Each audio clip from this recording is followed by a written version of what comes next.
Yo, yo, what it do, what it is. What it is, big man, are you alive and kicking? Yeah. I'm good, I'm good. Are you good is the question. Barely surviving, barely alive. Um, Had a consultation with the doctor. When was this? Yesterday. Um, yeah, it's what like a flu, those flu that go from something which looks like just a nose irritation and then it's like a full blown flu. So, anyways, if I sound funny, please forgive me because I'm not 100%. But we're here, Mr. Maps. So what did you get meds? Are you good, or it's still too early? I think I'm feeling slightly better than I was this morning. Uh-huh. I've been booked off work the whole week, but I think I'll That's be amazing. yeah. But then I don't like I don't like the feeling of coming back from leave because it's like It a piles hundred up. things waiting for you and then you die. So It's actually, like I'll probably dishes. stay online. I'll probably do some work. I work from home anyways. So I just feel like it wouldn't be much benefit in taking like a full day off. Yeah, yeah. Okay, all right. No, I hear that. But I'm sure the people them appreciate you showing up for the cows and doing your thing. So we thank you for being with us. And if you're wondering where exactly we are or what exactly you're listening to, you are tuned in to 6 Foot Weights, your favorite hour with your favorite cheese boys. My name is Tawel, My name is Senna. a very sick center, but we're here for a good time. Definitely not a long time. We'll see how much juice we can squeeze out of this man. Pause. But yeah, a lot, Pause. a lot's been going Pause. on. A lot's been going on. Pause. Let me see here. I actually wanted to touch on something. I actually haven't been. I haven't touched. Or haven't touched. I haven't tuned into any Afcon at all. Yes. Because here, unfortunately, they do that AMA packages. So for competitions, World Cup, Afcon, Euros, Asia Cup, you have to pay like $100 for that package for that tournament. Stuff like that. So I'm like, bro, I already pay a subscription. Either you have the rights or you don't. So I haven't seen Yeah. any Afcon.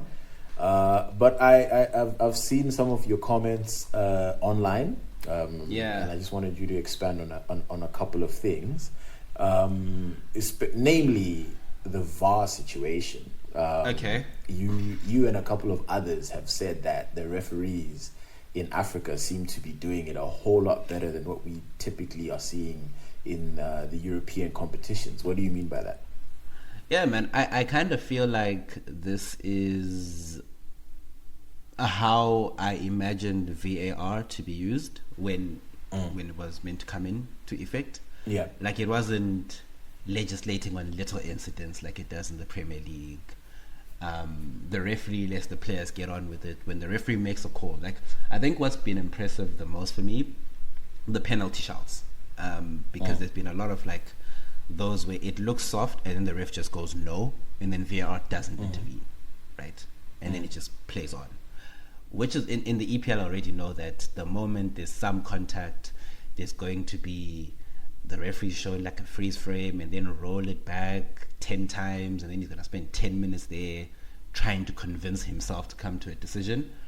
What's been good about AFCON is there was, I think, the one game, I've forgotten which one it was, where the referee went to the TV monitor and then he stuck with his original decision, which is Okay. something that rarely happens in the PL. So there's that aspect of it. And the second aspect of it is it's actually being used accurately. Like I think it's one of them things where when the referees or the VAR intervenes, right? It's like for the blatantly obvious calls. Like I was watching the Ivory Coast versus Ghana versus Senegal game, and there was a penalty. I think it was meant to be for the Ivory Coast. Ref didn't give it. It was a clear penalty, but he kind of thinks he saw a dive. And then he went to the monitor and then he gave it. So that use of VAR, it looks like it's being used appropriately and it's not interfering with play with like the soft penalties or any of that. And I just know if it was in the PL, we'd be having disaster after disaster now already. We're now thinking, but what do you right think decision? is what do you think is the cause of that? Because obviously, if you were ignorant, you would assume that it's the African refs who are gonna make things worse, right? And it would be a complete shit show. But this diligence by the referees, like, how do you explain that? I think they're just better referees. I think so. This is something so? I've actually said before, that the PL has 90% foreign managers, about 75% foreign players or 70% foreign players, and 100% English referees. And I think you can see that by the way they perform. Whereas everything else about the Premier League is world class and they go and get the best in the world. Refereeing is where they kind of, okay, we don't bring in the best refs, it's just the English guys that are going to run it. So I think with AFCON, we're seeing a better standard of refereeing. Like, it's just... But the referees are all much African, better. right? They are all African, but they're from like different leagues. So you're taking the best from South Africa, the best from Egypt, the best from Algeria, the best from Tunisia. I see what you mean. And then when they come to the tournament, they're very good refs. So it's not to say that, because I do think if you bring VAR to the PSL and you've got some of these unfit referees that we see running around in the South African PSL, you have the same problems, right? I think we just have better refs at AFCON. Now, I think comparing AFCON to the EPL maybe is a bit unfair on those refs, because I don't think they're as good.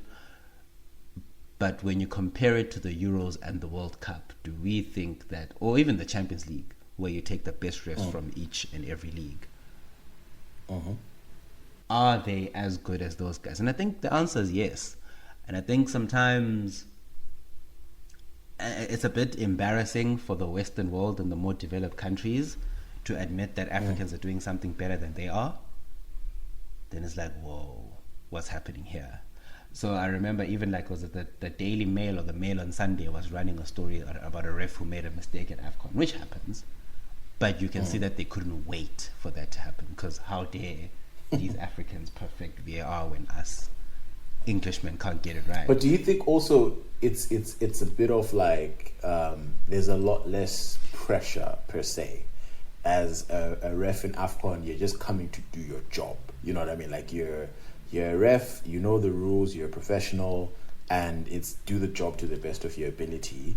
Whereas in the Prem, like, it's not an understatement to say, referees will get death threats. They fear for their safety. And obviously you're at Old Trafford and there's 70,000 people there yelling it's a penalty, and it's like you can't really think straight, because it's just, and then it's going to be dissected on TalkSport and ESPN FC and all these other publications, and then now there's going to be, because the Prem needs to cover their ass, then the Referees Association is on, you know what I mean? Like, so like it's an avalanche of things that I think when VAR was supposed to empower referees, I think in the Premier League especially, it's sort of undressed the referees, ironically.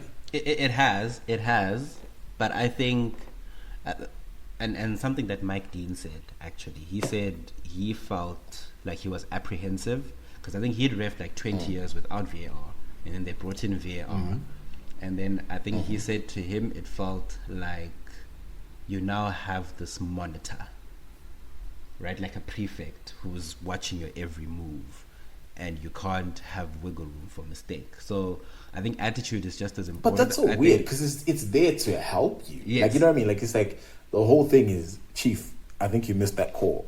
And for me, if I was a ref, I'd be so happy to have VAR, because it's like, if I missed it, I missed it. Yeah. Like, it's like, it's very simple. But I think their attitude was wrong. I think the English attitude about VAR is a bit wrong. It's disrupting our game. You know what they say? Ruining our game. Divers are ruining our game. Yeah. Oh, these summer players ruining our game. You know what they do? I just want to disagree with you on one point though, and that's about the pressure. I think there's insane pressure in refereeing AFCON matches, and I think that's why you see sometimes the best players struggle at AFCON, just because the expectations to perform, the pressure from, like, Africans aren't. Yes, I know we'll talk about death threats and Old Trafford and people being upset and whatever. Like, I remember when Mugabe missed that chance in the 2004 AFCON against, I think we're playing Tunisia. Or was it Egypt? I think we're playing Egypt in Tunisia. One of those if countries. I'm not mistaken. 2004. I remember Mugabe missed an open goal. He blasted the ball over the net. And didn't they burn down his house? Really? Yeah, something like that. Let me look at the Mugabe story. The Mugabe story was insane. And I know that in Africa and in South America, the pressure to perform is insane. You make a mistake as a ref. But for you're talking about players, so I agree with you 100%. Even with refs, national level for players is crazy. I've never seen, I don't even remember any referee's name. My whole footballing, football watching life, there's no ref from any AFCON that I can recall, and I all I remember is that one who blew the whistle 5 minutes early because that was just insane. But like, other than that, that's what I mean. It's like, I think if I were to interview an AFCON ref, I believe that they'd be like, listen, we just want to do the best that we can. Yes, there's pressure. Every ref in the world has pressure. But I think the way that some of these Premier League referees are moving, fam, like, I think like, he's thinking about his whole life, he pinching me lapping at pants, if I don't do the right thing. So because it makes no sense how someone can show you a replay and be like, Senna, you took a misstep, here's the replay. And then if it's clear, you're like, yeah, this is clear and obvious. The language in the rules say it must be, to overturn something, it must be a clear and obvious error. Yeah. So if it's clear and obvious, you're like, hey, bro, may I see it? Penalty. Yeah. And we're done. But if it's like a thing of like, why are you thinking twice? You know what I mean? So I'm like, that's why I'm like, the pressure is insane. This person is not operating at peak cognitive levels. Because if you can look at something, I'm struggling to remember of an instance where VAR fucked up. But I'm sure there's a couple. If I just need a few locals. If I Google Cucurella, okay, let's look at a few times. Cucurella hair pull last season against Spurs. Yes, right? yes. Chelsea versus Spurs. Someone pulls Cucurella's hair in the box. The referee decides it's not a penalty. VAR doesn't send him to the screen. And that's weird because now it's like, okay, it's for the ref, I understand. I don't think that has anything to do with you pressure. Didn't see it. I think it's just incompetence. I think it's just not being good enough. Okay, I can hear tend that. to think I can definitely, I can get behind. Yeah, but to your other point on AFCON, it's been an entertaining tournament, only because and just when you should do this thing where, because last night there was Premier League football and AFCON simultaneously. You should do this thing where you actually switch between the two, and you'll see the difference in the play. Not that the quality of play is poor in AFCON. It's good, but it's less theoretical. If you get what I mean. Like Bafana. Are you trying to say AFCON is popo? Not popo, but it's end to end.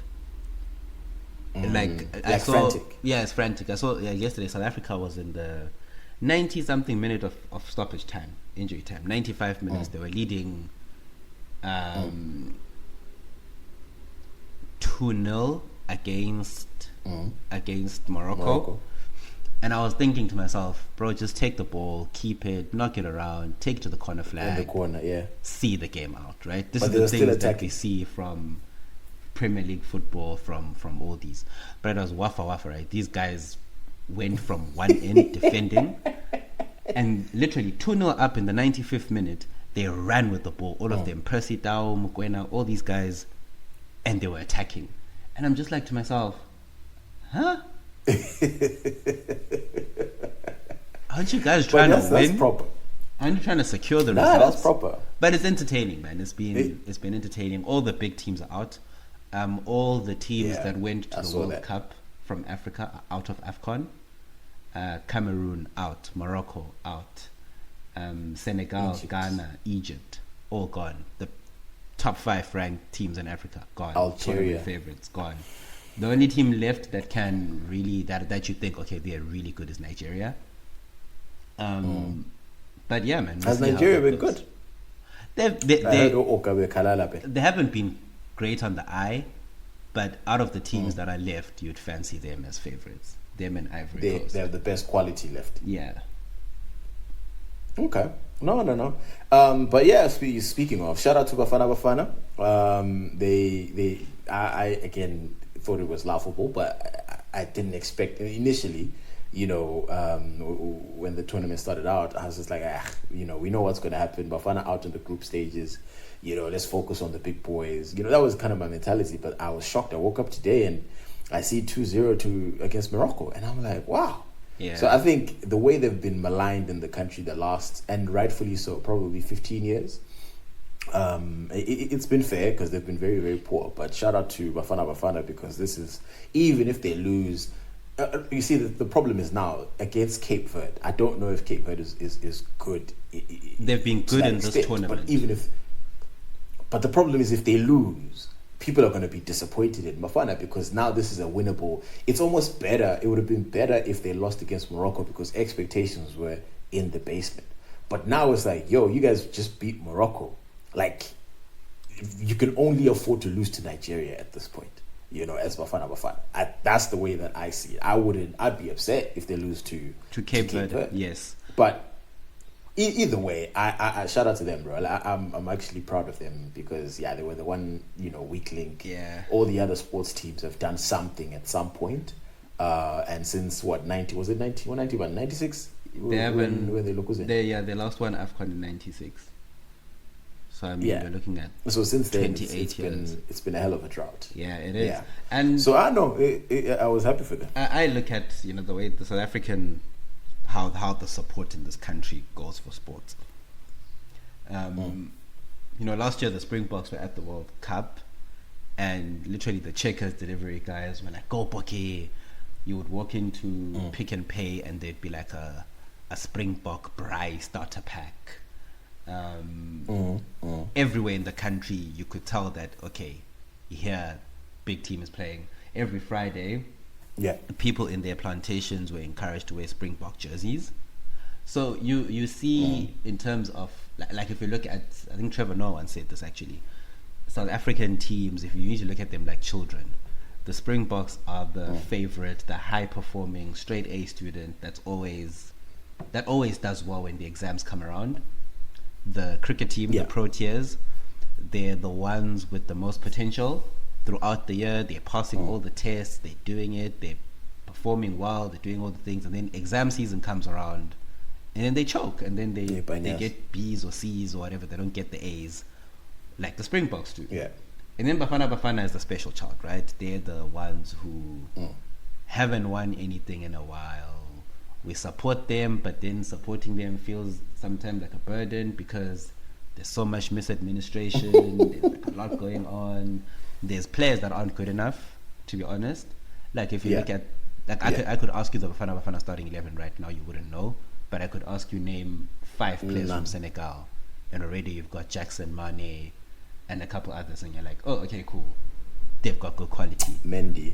So like even now, the support I think will only like kick in from the country proper if they get to the semis. I think expectations were low, so not everyone was expecting anything from Bafana. Did we ever talk about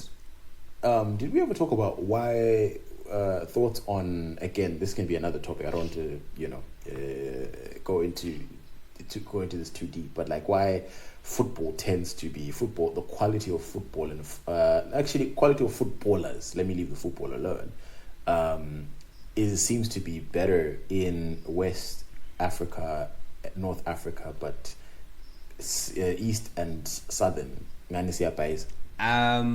So it's a complicated, I think we need a whole segment for this off to have my thoughts on it at least. But to summarize, I think Southern Africa has more talented footballers, but I like naturally gifted. Like I think South African players, when you watch them on the eye, they're better than a lot of the guys that come up against them in AFCON. the thing with AFCON there, where sometimes you need to play the conditions, you need to play the game, you need to play the witchcraft. There's so many external factors that come into it that I think you just need to take into cognizance of, which a lot of these South African guys don't. Also, I think they plateau easily in this region because there's comfort.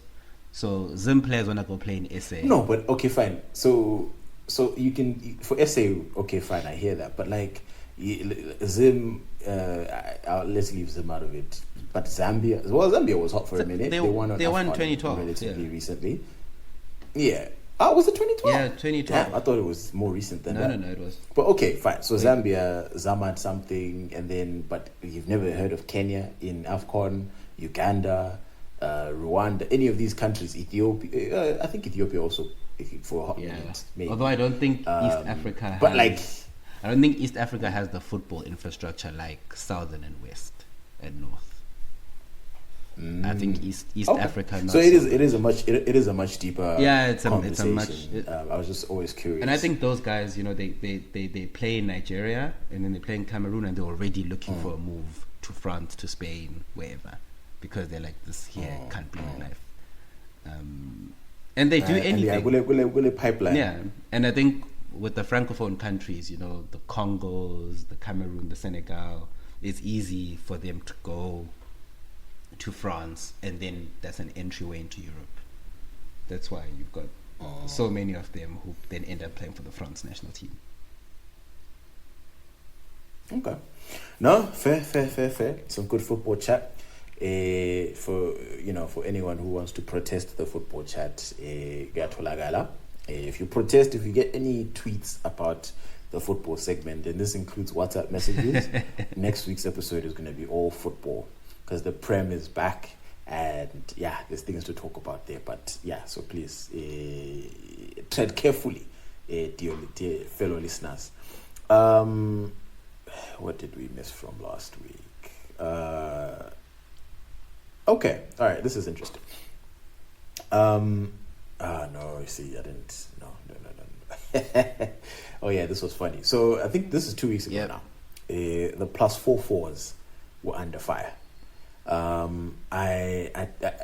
don't know what happened. I think I saw the tweet that triggered it, but I'm not sure.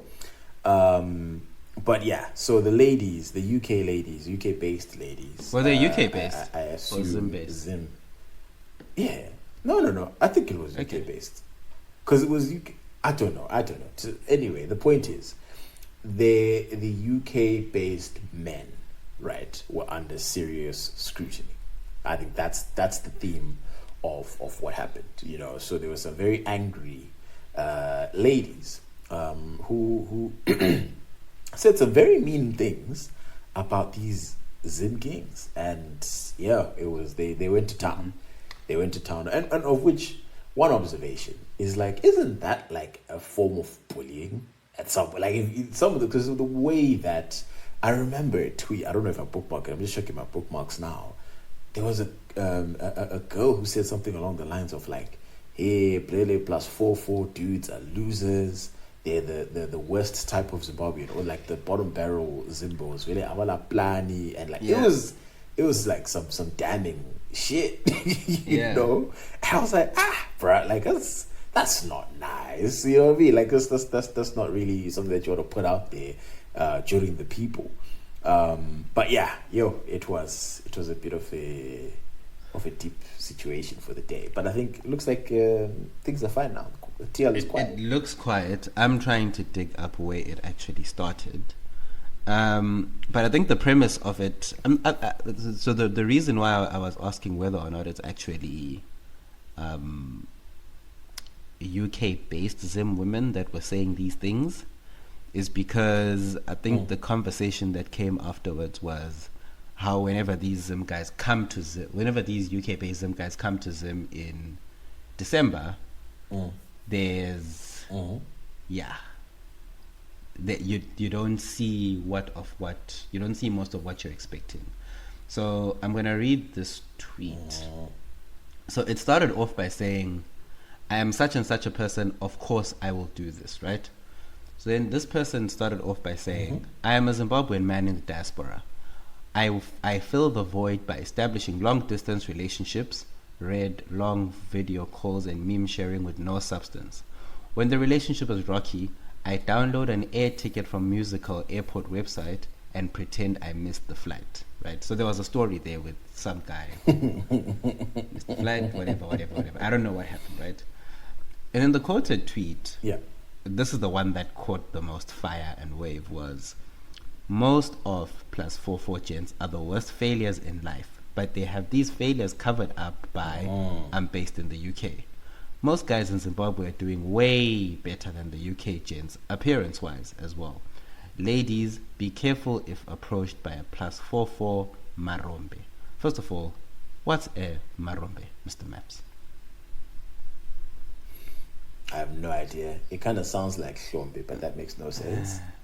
So I don't know. I don't know. Any of our Shona listeners, please let us know what a marombe is. But it basically, that's the premise where it comes from, that apparently these guys aren't doing as well, and then it's covered up by Guti, no, I'm in the diaspora, so surely I'm doing okay, which sometimes isn't the case. Because also, I don't know if it's stupidity. Okay, that's harsh, but it is stupidity. Why would you premise just assume that because someone is based in another country they're doing well financially? Like, that doesn't make sense. So now I'm looking at this Hans comments. Hey, bro, this is someone that really has some stuff to unpack. There's a story there, obviously. If she's not already, that she goes and she sees a therapist, because like some of these replies have me like kind of dying. So someone responded to that tweet and says, "You really sound hurt, girl. How do +44 guys working in Canary Wharf get to be marombe?" Right? And she says there's more to it. There's more to it than that. What these guys portray verbally using pictures. Uno Toshaya Kutimun, who has been in the UK 15 years, but hana anything to show for it except an accent. Damn. So I don't know. I think someone scammed her. So someone sold her dreams, and she's just never. And also, why? That's the. So my next question is, why are ladies warning each other about this? You know, excuse me, yo. So why are ladies warning each other about this? Because I would think, people are dating because you date someone that you like, right? If you already come into it with expectations, Uguti, this guy is based more UK, so it means Kuti, visa, I'm there. You know what? What's the? Or is it matter of? Or is it a matter of Uguti? Actually, from just as people, they're not great people. Yes, they may look like husband material, boyfriend material, but once you get to know some of these guys, it doesn't quite work out.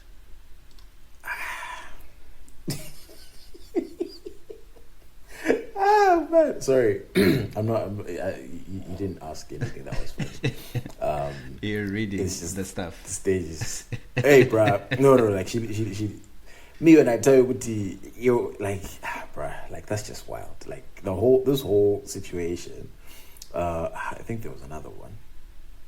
Oh yes, and then there was some. Did you see that podcast thing? No.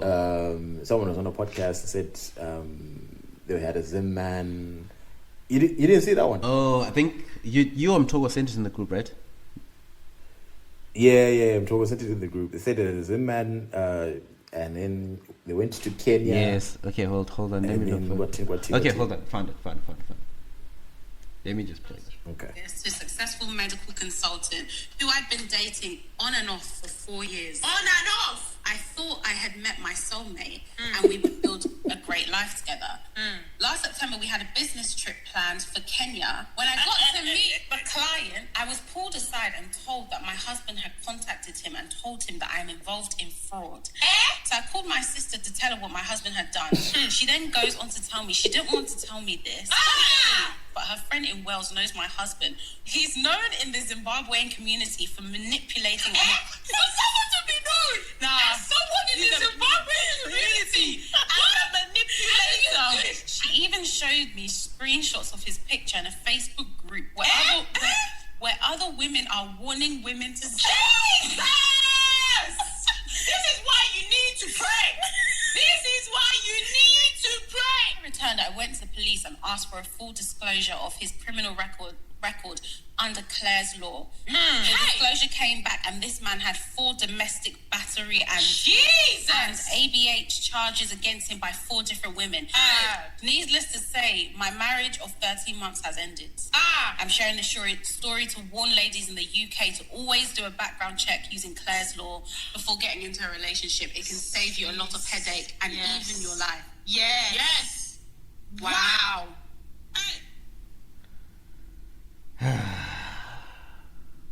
Yeah, what a difficult. Yeah. Also, the fact that this man managed to be a husband without... Yeah, some of you miss a movie, man. I guess people are great manipulators. I can say that. What I wanted to ask... I mean, if you've been seeing flames via Nazu, you know, that shit really hardens you, you know? Yeah. Also, these guys, they appear like they're hustlers. No, I'm just saying, man, like sometimes I think when you move transactionally in a relationship, you'll very, very easily get scammed, right? That's something that will likely happen to you. And I see a lot of women do this on like Twitter, and they'll be like, I want a man who does this, I don't want a man who does that, I want a man who does this, I don't want a man who does that, I want a man who can buy me a Hermes handbag for Valentine's, right? No, not that. Also, you choked how you say that. Just an FYI. Hermes. I think the H is kind of silent. I don't know, but I have no idea. I'm not rich. I don't know these things. Anyways, but someone I'm sure will correct you. I think it's Hermes. It's definitely not Hermes, bro. Okay. I'm gonna lay for you, bro. But I'm sorry to continue. No, man. I'm just saying. Here's where social media has become a very powerful tool for scammers, right? I see your tweet saying you want this, that. I go to Chinatown, I buy a fake LV bag, I package it nicely, I dress up nice the one day, take you out for dinner. I'm just sitting in my back room of my grandmother's house. And then I tell you, you know, listen, I'm a successful businessman, I work on deals, right? Now, am I a manipulator in chief, or are you incredibly naive? I think it's a little bit of both. See, now, if you open the book of Senamiso, chapter 1, verse 1. Okay. All right. There's a part in the book where I speak of a 6-month talking stage, Mr. Maposa. You see, in a 6-month talking stage, you will identify any of these little things at some point, right? It'll come when you're striking up a chemistry and getting to know someone. Izinto lezi will eventually weed themselves out to an extent. So I don't think it's necessarily a Zim Marombe, whatever Marombe means, problem. But it's a universal problem. I think when you approach relationship transactionally, I think you open yourself up for being scammed. Oh no, they want if you're a bit too, like you said, if you're a bit too thirsty, and then if a dude takes you out to some fancy hotel or some fancy restaurant, and then he's flaunting it for a weekend, and you're like, oh yeah, I'm in. You know what I mean? Like you said, if you give it enough time, you'll see with the chamans, but I mean, again, some of these brethren are elite, fam. Like some of the stories that I've heard, it's not small things, like if Zimbabweans are many things, they are not down. I very few others I'm like, nah, this is just down. The only time I was like, this person was down. Did you see that article?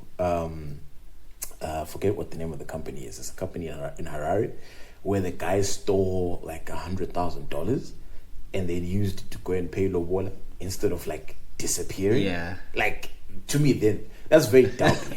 And that's like it's so stupid, because it's like you've done this thing which is unethical, and people are going to be chasing you and people are going to be on your ass because 100,000 USD cash in Zim. First of all, you should have had a plan, right? You should have had a plan. And my thing is, if you're competent, the plan would have been disappear.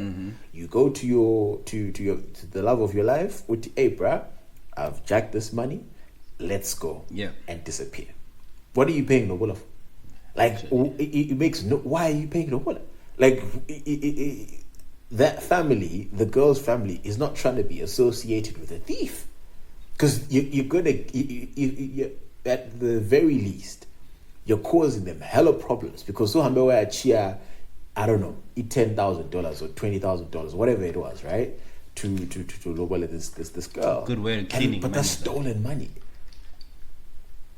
It's not a good way of cleaning money, because they're gonna trace it. At the end of the day, they're gonna, like, when the police investigate and follow up on leads, if all of a sudden people say, yeah, I know he had a girlfriend, who's Baniwan is the girlfriend, right? Zinhle is the girlfriend.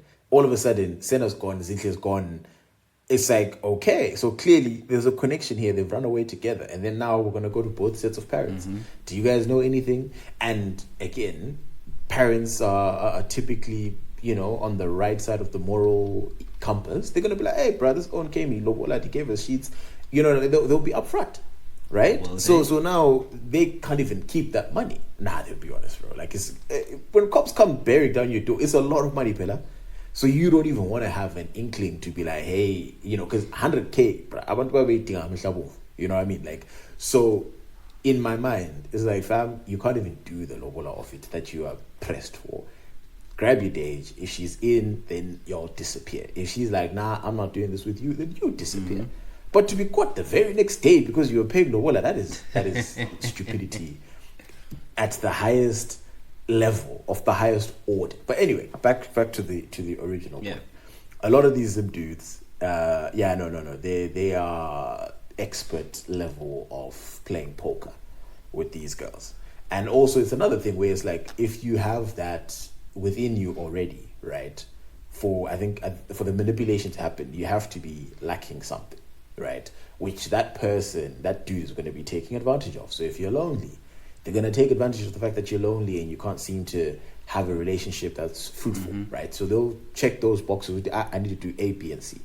Or if, whatever the situation is, you have no confidence in yourself. So, like, you believe whatever man that you get is the man that you deserve, right? You don't think that you deserve better. So they take advantage of that and they manipulate you based on that. This is how, people get into sticky situations where you're like, you did what for this dude? Right? Because they thought that's who they're meant to be with. And they felt like life couldn't get better for them, or I'm going to change him, or whatever it is. So they take advantage of all these things. So a lot of the time in these type of situations, what I've learned, and I was having this argument with my brother, it was so funny. He was basically victim blaming, right? Where it was basically saying, so there's some TikTok that was going around. Again, women with mics, they're the real pandemic, right? So it's a podcast of women, and this lady goes something along the lines of, I was in a shitty relationship, and this guy was no good for me, and it's basically it's my fault, right? So I got myself out of the relationship, and I just think women lack accountability. They don't know how to leave something that's not serving them. They just want to be there. It's like she was saying stuff to that extent, right? And then when I was talking to my brother, he was like, 100%, people need to be accountable for their actions. And I'm like, yes, on the transcript, I agree. You must have accountability for your actions. We all must, but regardless, gender is not an issue in all of this. However, we also have to acknowledge that everybody has some level of trauma or something that they're dealing with. And if someone gets with an individual who takes advantage of that, then I will struggle to blame you and be like, oh yeah, Senna, you should have left. What the hell? But if Senna's a dude that just, deep down he just wants to be loved, like he's never felt love. Maybe growing up, his parents just never showed love outwardly, right? So he gravitates to people that outwardly show love. So again, can I really blame you? Like I said, this is your fault. Like you should have left. Obviously, my thing is, if I see someone doing something that is irrational, that is the red flag for me. Not Uguti, you know, what are you doing? It's your fault. It's like, you're a rational human being. You're not, you know, mentally lacking or whatever. Yeah. But if I see you doing funny things, you know, all in the name of love or a relationship, then I know, okay, there's deeper issues here. And this is how best we can help you. But then to go around and be like, no, the problem is that all of you ladies are not accountable. Again, it's yes, but also no. Because, guys, you know, there's a... There's a whole lot of things. There's a whole lot of things that we have to deal with on an individual level that sometimes we don't recognize. You know, I think a lot of people don't value themselves the way they should. So I have a question for you. They don't see themselves at that right level. So in terms of valuing themselves, don't you think that the valuing is kind of being done differently now? So I think How in so? this age of social media, like you said, you mentioned something last week, Kuti. You're not scared of girls on IG, right? But I think other girls are scared of girls on IG. Because when you see someone posting with their bae and they're doing the most and go cute, bae is flying them out to here, doing this for them, you're like, hey, I want that. I want a man who can do that for me. And I think, look, maybe relationships have always been like this, and there's the naive of us who exist in a different world where it's like, okay, you get into a relationship, get to know the person, and if I can tolerate you for the rest of my life, let's do this, right? It's not necessarily can you, because you see it with both girls and guys, where it's like, can you cook, can you bust it down, can you throw it back, can you do all these things, right? You have guys who are asking that as like a checkbox exercise, and you've got girls who are saying, do you make more than me, do you have this, do you do this, are you tall, are you that? And then it ends up just being, maybe we're valuing ourselves and prioritizing the wrong things with which we attach that value. So Mr. Maposa will be like, Mina, I don't like short girls, right? Not that you don't, but you might say, I don't like short girls, right? Now, you then meet a tall girl.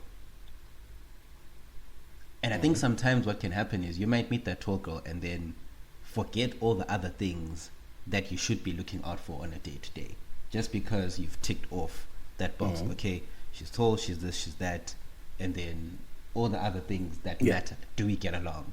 Do we even like each other?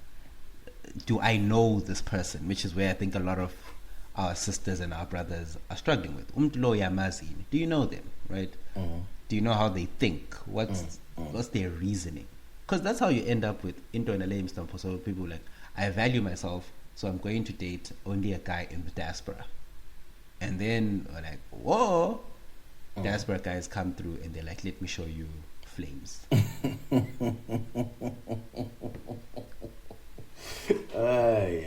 I think I agree with a lot of what you're saying, you know, at the end of the day. And I think, like, what I believe, what I've learned at this point in my life is it's always good to reflect and look back.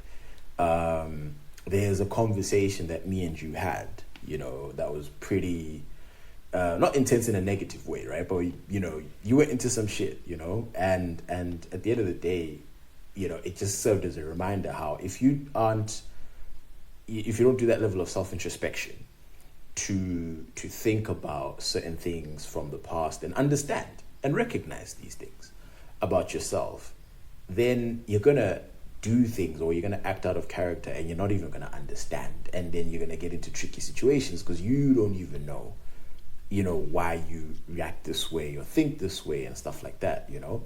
So I think it's very, very, like, one of my friends I went to university with, she always used to come to me when we were in college and she'd be like, dude, do you do therapy? And I'm like, no, the fuck, there's nothing wrong with me. I'm a good dude, I'm a happy dude, like, why am I going to a therapist? I'm glad. So, and she's like, no, like, dude, you don't, there doesn't need to be a problem. You know what I mean? You don't need to be depressed. It's not like, you know, the way I attached it to mental health and all these other things, right? Yeah. I'm like, no, I'm fine. And she's like, nah, fam. And there's certain things where when you speak to someone, you will unlock some thoughts if you ask the right type of questions. And it's important for you to learn some of these things about yourself to be like, oh, okay, so this is problematic. Like I always, my wife laughs at this. I don't know if I've told this story on the podcast before. I did. I think maybe a few months ago. The thing about me and cereal, right? So like, I have a thing. Like I'm just gonna buy all the cereal in the world just because I felt like, yo, when I was growing up, like my parents would be like, no, there's oats. I'm like, nah, fam, oats more that ain't it. Like I always wanted the Kellogg's because also there was peer pressure in school and all this other stuff adds up, right? So like if you're gonna put me in that type of environment, but then I don't have the quote unquote keys to success in that environment, for example, then you're setting your kid up for failure, right? You send them to a very expensive school with all the billionaires in the world, but Stenna's not a billionaire. Like, bro, don't do that to your kid.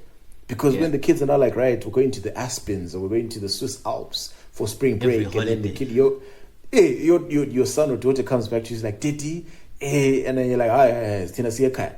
Like, bro, she's on Insta seeing the homies sipping hot chocolate, you know, at a snow-covered peak. Your coco is telling you, "Ambo tatabans, elokuzin, escochin." You know, like it's it's just not gonna craft, right? So if you take the time to learn yourself and understand why you are the way that you are, then it's like it helps you so much more because I think it just helps you navigate life better. And when you hear these funny stories and like these hands, you know, coming for the +4 and all these other different things, right? Like, and the stuff that you mentioned, it all goes back to what happened when they were growing up. And, you know, if they don't recognize that about themselves, then this is how you end up taking out, you know, a loan for someone who you should have never taken out a loan for in the first place. You know what I mean? Like, this is how these things happen. This is how you get scammed. Like, easy example. Our parents, right?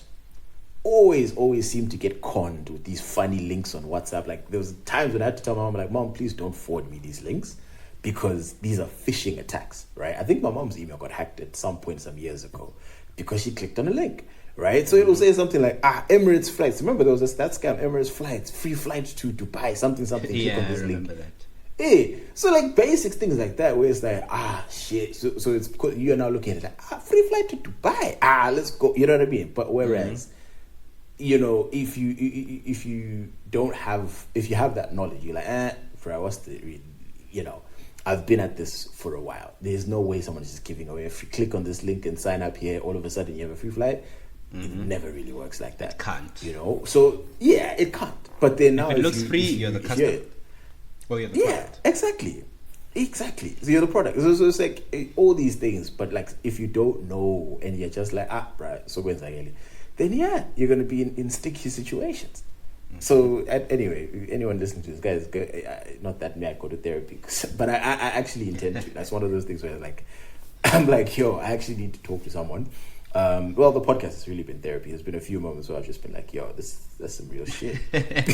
So, but it's very important. Like, I think also another form of therapy when you do talk to your siblings. Like, if you and your siblings have gone through the struggle, and people with siblings know what I mean. You know, like when you talk with your siblings, sometimes it's like it's that trauma. Especially when you're trauma bonding. When you're like, hey, bro, listen, I went through. You did too. Hey, hey, bro. Like, remember when the Queen used to, you know what I mean? Like, bro, that kind of stuff. It helps. It helps to a large extent because again, our parents were figuring shit out. They're figuring careers, raising kids, all these other things. So if you had siblings in that moment, bro, it's such a blessing because, hey, bro, I can only imagine going through that alone. Hey, bro. Hey. So then my question to you then, Mr. Maposa, is what then makes... So it's actually two questions, right? Why are the expectations so high when girlies meet some of these guys, like they expect Izulu Lomhlaba and all these things? And then why do the guys then feel like, whoa, okay, you expect this from me. I'm going to... What's the name of the Tinder swindler? I'm going to be the Tinder swindler from here on out. just to get this cooch. So I think you're describing two different situations or two different people, right? But these are people. So the conflict comes from girls who are shocked and flabbergasted by that. These plus 4 guys aren't actually making as much money as they think. They're not as successful as they think. The IG looks clean, but it's actually not. Then you've got on the flip side the plus 4 guys who will create a persona and an image of a successful guy doing well to get these girls. So I'll put it this way, right? I think it's a situation where you have those girls who have those expectations, right? So like this one who was busy tweeting with the plus 4 a bottom barrel, that chick, right? Yeah. She has certain expectations of a man, right? Yeah. And she was shown flames. So if we put it to an example, you have guys like Mtogo who are actually, they're doing well, like life is going well, really isn't fantastic, right? Those dudes exist. But then also there's other dudes who look at them Togos of the world and say, oh, okay, so this is what success looks like. So if I move like Mtogo, like now I'm playing golf and now I'm doing this, I'm doing that, then this hurt lady here is then going to look and be like, oh, guy A is moving like Mtogo. Chuguti, what? He's Mtogo, right?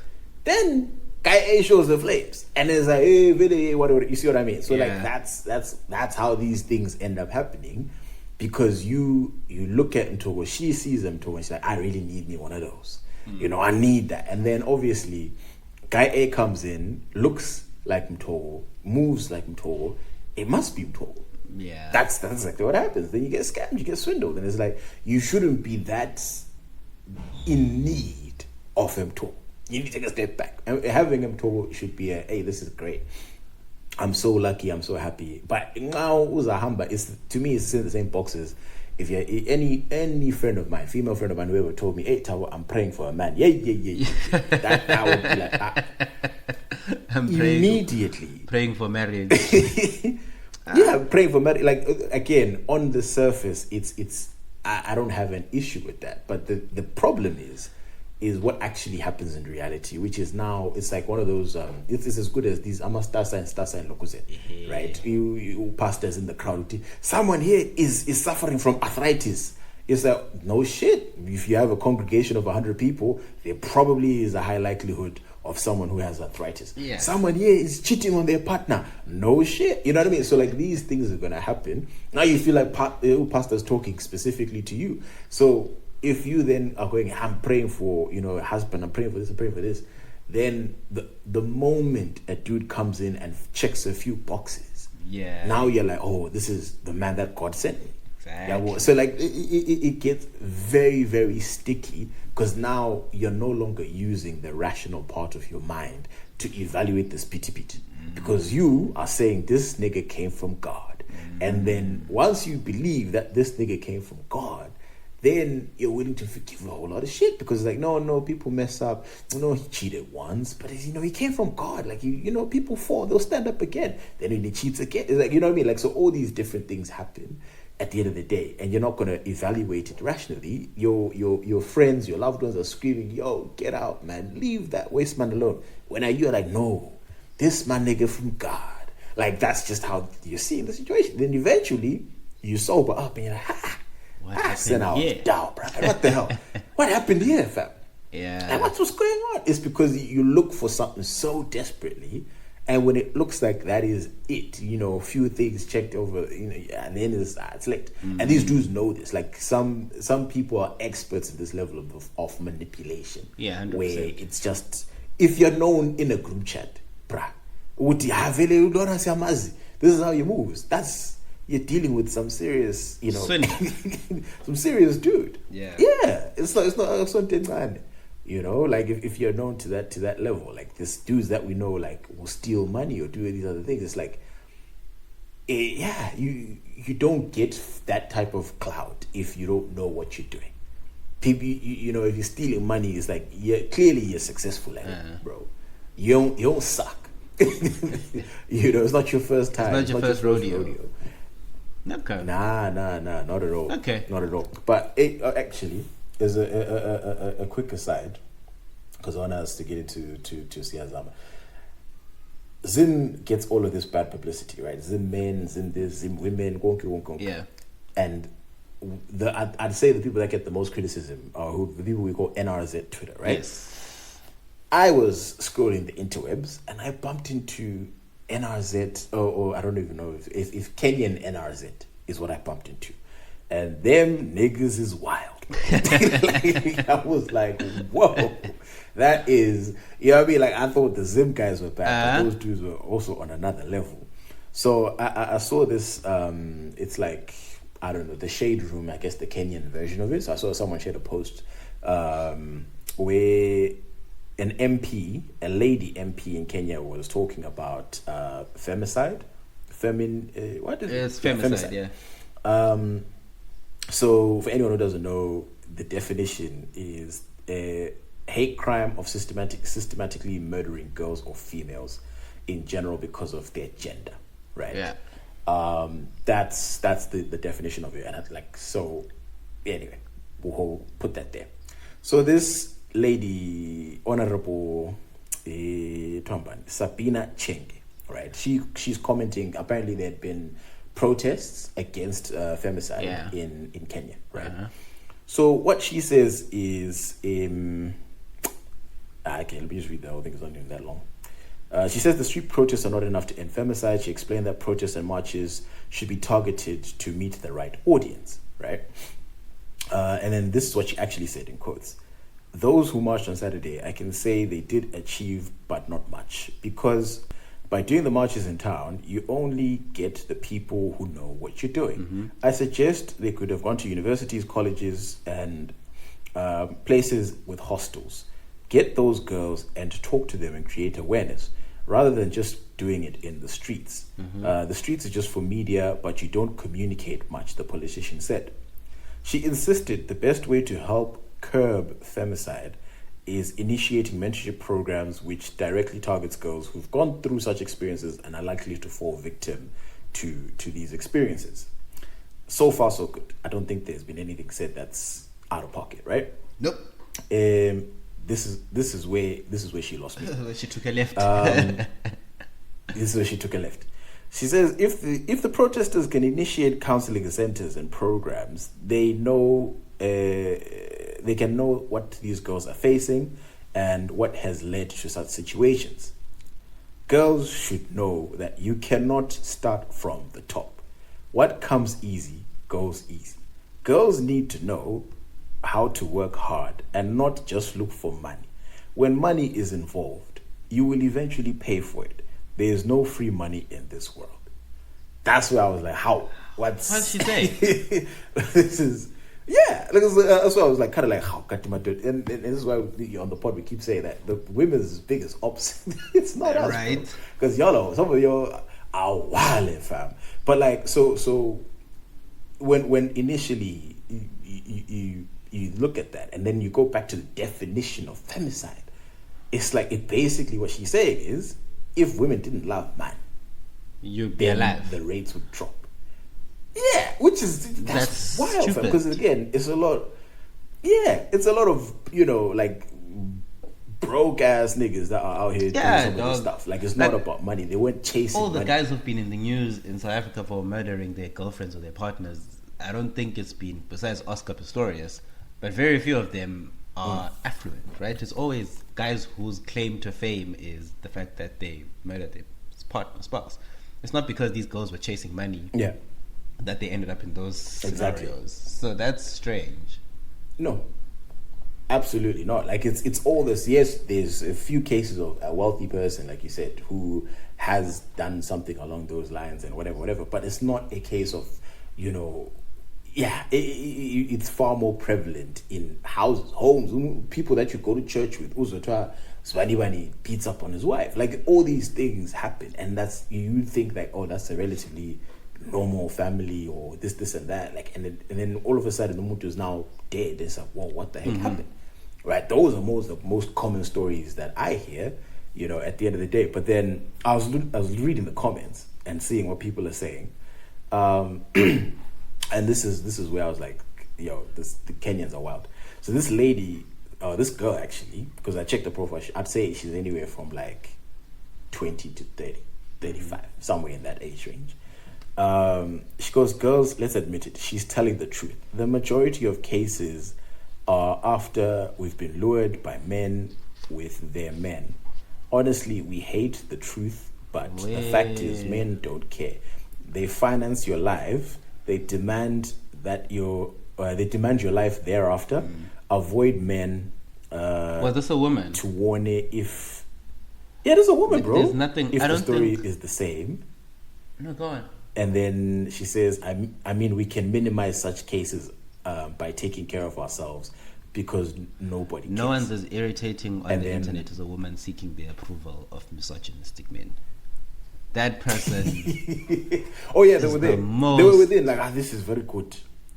Well done. Congratulations. Yeah. Woman of virtue. I will protect this woman at all costs. Yo, I love when I see that comment. I die laughing, bro. I will protect this woman at all costs. You know that as a girl, if you tweet that and then a group of guys just randomly starts applauding you and saying protect her at all costs, then they're not ready for this one. Yeah. Your opinion yakhona idakiwe. Yeah, well, it's like listen, if you're a hun and then all of a sudden all the dudes are congratulating you, just reflect on what you've done or what you've said, because you're probably me too. I also get scared. You're probably not on the right side. Me and the gents are also in my comments on some. Well done. Yo, you're spitting facts, bro. And then there's no woman there to say I back you up. I get a bit nervous. And now you have to reevaluate this pity pit. You'll be like, what's going on? Because, So some other person says, but those you are fighting for don't even care.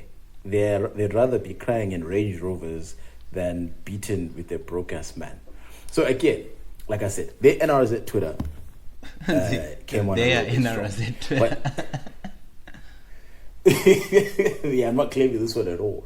But it's just like, to me, some of these things where it's like you have an MP, saying something like that, that's dangerous rhetoric, man, because you have a voice, right? And it's going to get a lot of ears at the end of the day. And if you're saying that, then there's a bunch of people who just think, yeah, it's because of Tandimani. And it's like, that's not necessarily the case, right? It may be one of the fingers on the hand, but like, that's not, and niggas in general are quick to deflect.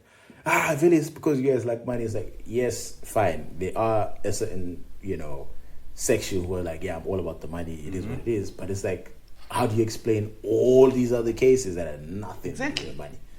You know what I mean? Like, it's that's where I was like, hey, bro. If I was that honorable member, I would have withdrawn that statement very, very quickly. And yeah, it just scares me. The type of people that are in government, right? And it's we need to talk more about how.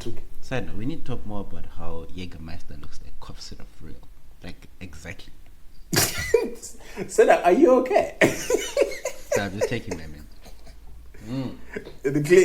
Can you chug those meds? Because should I call your wife? Because it sounds like you're taking shots of Jägermeister now. No. Well, it tastes like Jäger, but it's a cough syrup. Okay. All right. I'm gonna text her still. Be like, hey, can you please just check in on this guy? I think he's having Jaeger and not cough syrup. Because as Fudo was his story. Like, I mean, it might be the same. Oh my goodness. No, it's not the same. But anyway, so we got a return listener who wanted to pick up on their story. Yes. That was funny. So this is what the individual said initially. This was November 2020. So there's been 4 years since this initial incident, Mr. Mac. Damn. Yeah, it's been a long time. In my mind, I'm just like going back 1 year. But shit, yeah, we've been on the airwaves for a while, Sam. Yeah. So this listener was going through it at the time. So she says, I really need your honest input. She needed honest input from uninterested parties. Girl, we is interested as fuck. So wrong audience. So she says, I'm in my mid to late 20s, and I've been dating this man for a couple of months. He's 10 years older than me, married with 3 kids. We get along really, really well, but he keeps really, really well, and our relationship works, but he keeps asking me to have his child. I don't want kids right now, and for me, this relationship is very casual. Also, I'm scared of his wife. Hey, Brad, you're not reading this. A lot has happened since 2020. A lot has happened since 2020. So, like, reading this again is wild. It was wild then. I'm sure it's A still lot wild has now. happened. Yeah, no. It's hitting different. I won't lie to you. It's hitting different right now. So she goes on to say he doesn't financially take care of me like that. And I hinted that I'm not satisfied with the financial dynamics. And he said that he's scared of getting hurt and investing so much in me only for me to dump him or cheat on him. So if I have his child, that would be a form of security, and he will get me a house, a nicer car, and I don't ever have to work. Laughing my ass off. Men are really full of shit sometimes. You see, this is someone who knows the devil that she's dealing with. Yeah, this is someone who's walking into Not shit surprised. with both eyes open. Yeah, no, she's not a Disney princess. This one is it says Gebenga. That's what we call this one. She knows. Inja game. So she says, side note, he has a bag. Wow. He has a bag. We only fuck like once a month. He insisted we get tested together. I see him twice a week. We only talk via calls every second day. I am dating other people, but he has my attention and time the most. I really like this man, and I honestly hate it. My question is, do men trap women with babies? If so, another one night stand 2 months ago was begging oh my god, another one night stand was begging me to nut in him, was begging to nut in me, and have his child the whole time, and it was so weird. Do these men have baby fever in their 30s? We can't answer that part of the question for a couple of months, but we'll answer as soon soon. as we turn there. As soon as we're there. These are both men in the diaspora, so bruh, it's tough because now we talked about those plus 4 forwards. Yeah, and then she was thinking, let me. she was thinking that these guys try and offer to get her pregnant as like a macking thing or like a flirty, sweet thing. Yeah, I've forgotten what we said back then. No. Yeah, we need to go back and see what episode came out around about November 30, 2020. But then the answer I have but- is yes, that does happen. Yes. Yes, absolutely. I mean, he legitimately was like, "Yo, I'll take care of you if you have my kid," that's, you know what I mean? There's people who are addicted to like betting financially, and it can get you into a lot of trouble. This is worse than financial betting, my guy, because there's a whole innocent kid involved in all of this. So Anyway, so she came back to us. She's like, and you know, real quick to the listeners, our listener has grown. Like the podcast, she too has grown.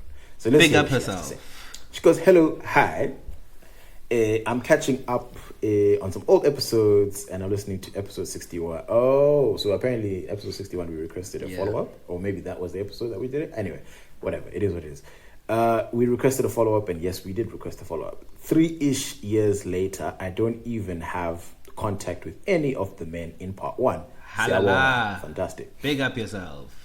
It even gets better. I am happily married to someone that I met 1 month after sending that Siyazama. Guys, send us Siyazamas. The love of your life could be around the corner.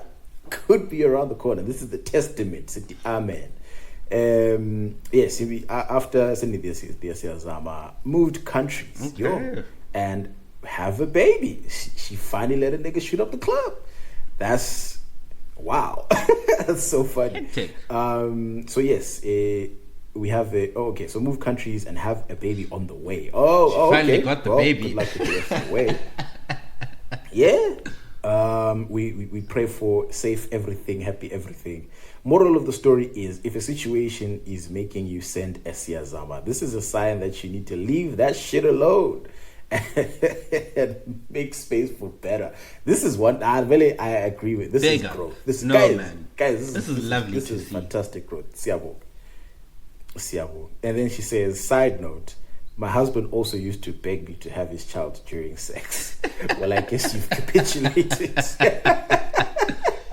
She says, Happy New Year and congrats on the pod's growth. Siyabonga. Oh, she has another side note.